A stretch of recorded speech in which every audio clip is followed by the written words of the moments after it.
غدانا النهاردة بقى فاصوليا بيضة ورز بالشعرية وفراخ. نقعت كده الفاصوليا ليلة كاملة، ودلوقتي بسلقها بقى وبشيل الحاجات البيضة اللي على الوش ديت.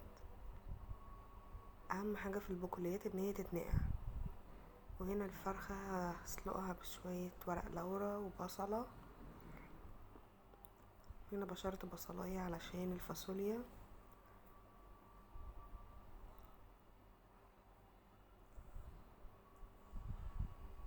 حطيت عليها معلقة سمنة، والشعرية حطيت عليها معلقة سمنة وشوية زيت.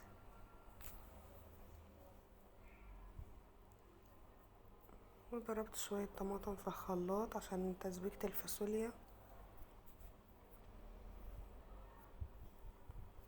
هدبل بقى البصل على النار، وبعد كده هنزل بالتسبيكة عليها ملح وفلفل.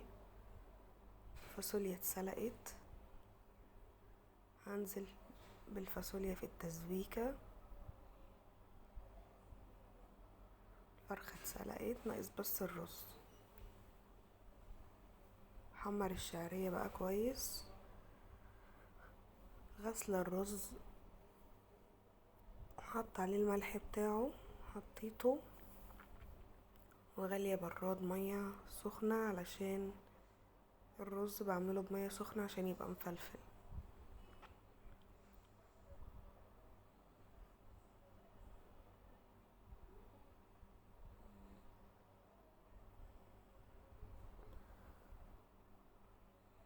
الفاصوليا البيضة تحفة.